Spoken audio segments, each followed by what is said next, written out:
30 queens against a normal set of chess pieces. Anyone with a brain and a basic knowledge in chess, if given 30 queens, could win blindfolded while cooking a meal, making your move through a Zoom call while in the freezing cold in Antarctica. Even a mouse slip move will result in an accidental checkmate and give you the win. But not Martin. With the rise of supercomputers, super AI is about to take over the world and being on the verge to dominate nearly every inch of human life until the world is stripped of any humanity and Earth is run by AI super robots, there is Martin. This chessbot that sucks so bad it couldn't defeat Gotham Chess in a game with 30 queens. That's 4 rows of queens, 229 points of material, and it couldn't win. The first game, Levy replaced all of Martin's pawns and minor pieces with queens, giving him 15 queens and 96 points of material advantage. With the threat of mate in 1 by Martin, Levy's first move was to defend the f2 square with his knight, in which Martin quickly replied with the queen to c2 move, taking the pawn defended by 2 queens. Levy moves his other knight to c3, activating it and taking control of the center. Martin plays queen to g6, and then Levy plays pawn to d3, disconnecting Martin's 2 queens, leaving the queen on c2 hanging. Levy needs to be very cautious with his moves. Being down by 97 points of material, he cannot afford to lose any more pieces. Martin brings his queen to c6 and Levy proceeds to capture Martin's queen on c2. Martin moves his queen to h7 and Levy here starts to get worried and plans out his next move carefully. Considering the 14 queens Martin has, Levy cannot play regular chess because trading off his minor pieces for queens will leave Levy with a 0% chance of winning. So Levy's moves need to be creative, taking advantage of Martin's stupid understanding of chess. After some thinking, pawn to h4 is played by Levy, followed by queen to c6. Levy pushes his h-pawn further up the board, attacking one of the queens. Martin disregards Levy's threat and moves his queen to f6. Fearing he will lose his rook, Levy moves it to g1. But this move costs him his second pawn of the game. a4 is played by Levy, queen to g6, bishop e3, and then queen to h8. Notice the evaluation bar shows an incredible advantage to Martin. Clearly, being 14 queens up, it's a no-brainer. Levy starts to craft a strategy to dismantle Martin, taking the second queen of the game with his bishop on a7. But Martin quickly recaptures and puts Levy in an even tougher position, being down a bishop now. e3 by Levy and then v6 by Martin is played. Rook d1, queen c7, and then Levy sneaks his pawn to a5, attacking the queen on b6, hoping Martin would disregard the threat again. But Martin here saw the play and moves his queen to c6. Levy moves his queen to d2 and then Martin responds with b8. d4, queen h6, bishop d3, queen a5, and bishop takes on g6, capturing the third queen of the game. Disregarding the bishop attacking 2 queens on g6, Martin moves one of his queens to b7, putting more pressure on the b2 pawn. Levy here starts to analyze Martin's way of thinking and debates whether to give up yet another bishop for a queen capture or hold on to it and move it back to safety. After some thinking, he decides to take the queen on h5, hoping Martin would let it slide. But Martin is a super genius chessbot and takes the bishop back with his queen. This leaves Levy with only 1 queen, 2 knights, and 2 rooks against an army of 11 queens. A tough spot to be in. Pawn on d5 attacking yet another queen. Disregarding the attack, Martin moves his queen to h7. Fearing he would lose his queen, Levy doesn't capture and instead moves his queen to e2. Martin moves his queen to c5, which then allows Levy to capture the queen on c6, followed by a pawn capture by Martin on b2, attacking Levy's only queen and knight at the same time while starting to threaten a checkmate sequence. After some thinking, Levy takes the queen on d8 with his rook, checking the king in the process. Notice how close Martin is to winning. A mate in 4 is on the way for Martin. If only he was smart enough. Martin then takes the rook back with his queen, giving up yet another queen on b2 in the process. Queen to c4, Levy pushes his pawn to c7, attacking the queen and one step closer to promotion. But Martin, being the awesome chessbot, moves his queen to g4, ignoring Levy's pawn. Trying to think like Martin thinks, instead of promoting to a queen, Levy promotes his pawn to a knight while capturing yet another queen. And his strategy worked. Martin did not recapture and instead moves his queen to d6. Levy captures the queen on f7 and once again, Super Martin does not capture the knight and instead moves his queen to c5. With all of the blunders Martin is racking up, he still has a mate in 4 play,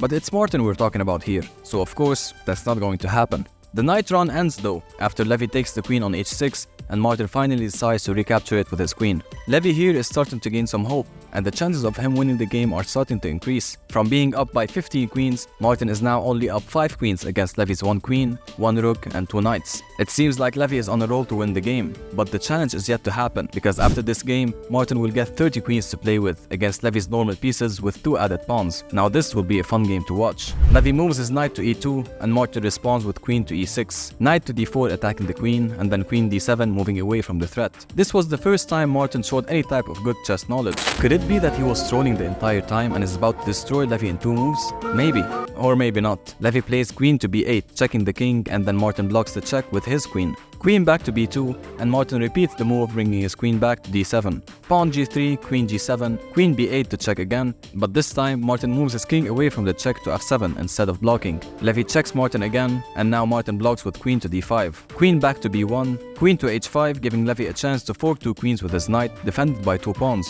Martin, as usual, disregards the threat like it didn't even happen, and moves his queen to g4, allowing Levy to capture on d5. Martin did not capture the king back, moving his queen to h3, leaving him with only 4 queens on the board. Still more than enough to mate Levy easily. But it's Martin we're talking about, so it's not gonna happen.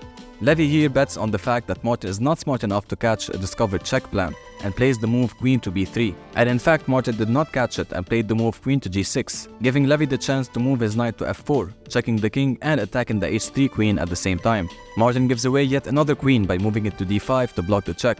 Levy here is on the path of winning with a chance to capture 2 of the final 4 queens off the board. He takes the first queen with check, and after king e8, queen to a8 check, king to f7, and then queen to a2 move, checking the king once again and protecting the b1 square from a queen attack.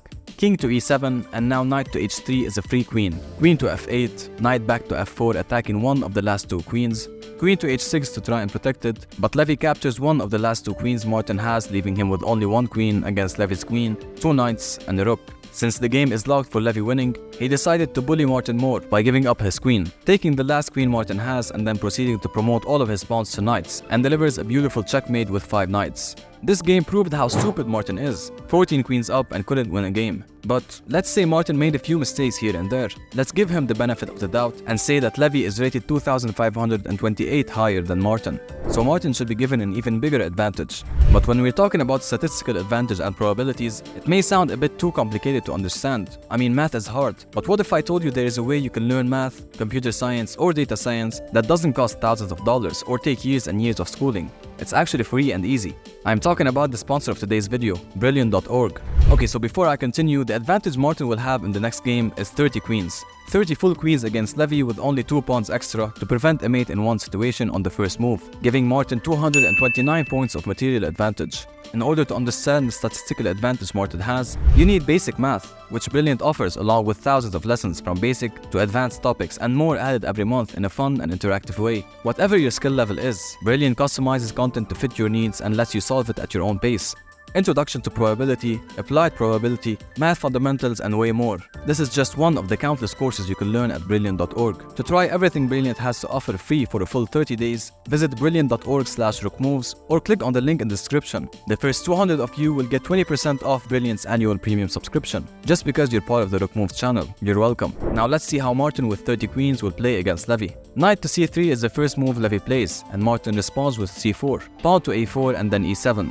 Levy takes the queen on b5, and as usual, Martin disregards any threats and plays queen to b4, allowing Levy to capture yet another queen on a6, and then Martin takes the pawn back. Levy can simply capture a third queen with his rook on the a file, but being down 28 queens, Levy cannot afford to lose any piece, especially not a rook, but Levy does it anyway, and Martin takes the rook back.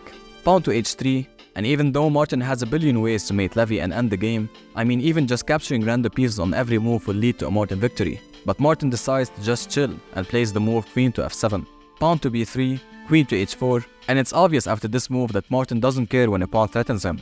So after Levy plays pawn to g4, Martin plays queen to a5. Levy takes the queen on h5, then takes the queen on g6, then the queen on h7 before Martin wakes up and realizes what's happening and decides to capture the queen back. Martin now only has 24 queens on the board. Poor Martin. You would think a bot is programmed to play at least a decent game in order to help you improve, but it just doesn't do the job. Pawn to b4, and again Martin decides to ignore it and moves his queen to b7. Obviously, pawn takes the queen on a5, b6, a7, and the queen on b8, giving him the option to be promoted to a knight. The genius Martin doesn't see the knight as a threat and moves his queen to b4 instead. So Levy captures the queen on d7, then the queen on c5 again, leaving Levy gargling in shock at just how freaking bad this bot is, giving up 6 queens in the last 6 moves. The knight captures yet another queen on b7 with no response from Martin other than a queen to b6 move. So obviously, Levy continued his run, taking the queen on d8 and f7 before finally being captured by Martin's queen.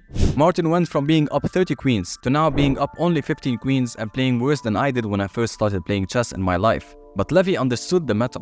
It seems like Martin has a blind spot in his programming and just cannot catch a threat that comes from a pawn. So he moves his pawn to f4, and indeed, Martin just moves his queen to f5, not capturing the pawn. But Levy first puts his knight on f3 to protect a possible mate, and proceeds to go on yet another queen destruction run, capturing the queen on e5, d6, e7, f8, promoting the pawn to a knight, but is stopped by Martin eventually. Before continuing the game, Levy showed that Martin isn't that bad. Of course, it's horrible, but if put in a mate-in-1 situation, he will get the win. He moved his knight to h4 and let Martin play his move, which was queen to f2, mating Levy. This was not the move Levy actually wanted to play. He just wanted to show that Martin could win a game, only if there is a mate-in-1, so he still has to be careful of what moves to play in order not to hang a mate-in-1. Levy then proceeded to play the move bishop to a3, then capturing the queen on b4 and f7 before being shut down by the king. Rook g1, queen d7, pawn e4, queen e8, rook g3, queen e7, pawn e4, queen d6, pawn takes the queen on f5, queen to c6, pawn f6, and then queen takes on f6. Martin is now only 8 queens up, and the game looks like it's going in Levy's favor, even though the evaluation bar says otherwise, but the bar doesn't know that it's Martin playing. Bishop e2, queen f7, then queen a1 from Levy. Pawn to e4, hoping to take advantage of Martin's blind spot, queen c7, and pawn takes on f5, followed by queen to f6 by Martin. Levy sees Martin is becoming a little more aware of what is happening and starting to play some decent moves and creating threats. He moves his king away to f1. Martin puts his queen to b6, knight to g1, queen to e8, bishop takes the queen on h5, and Martin takes it back, leaving Levy with only one queen, 2 knights, and a rook. The problem here isn't skill for Levy, but the lack of material available for use to get him to capture all the queens and get the win. Queen to c1 by Levy, a5 by Martin, threatening a mate-in-1 and putting Levy in a very tough position. Martin looks like he has woken up from his chess stupidness and suddenly decided to stand up against Levy's bullying for content. Levy gets his knight to d1 to protect the f2 square, e7 by Martin, knight e3, queen a8, king e2, queen c8, knight f4, and queen b7, giving Levy a free queen on h5. After queen to c5, Levy studies the possibility of capturing the queen on f6, but losing yet another knight doesn't seem like the best way to go about this game.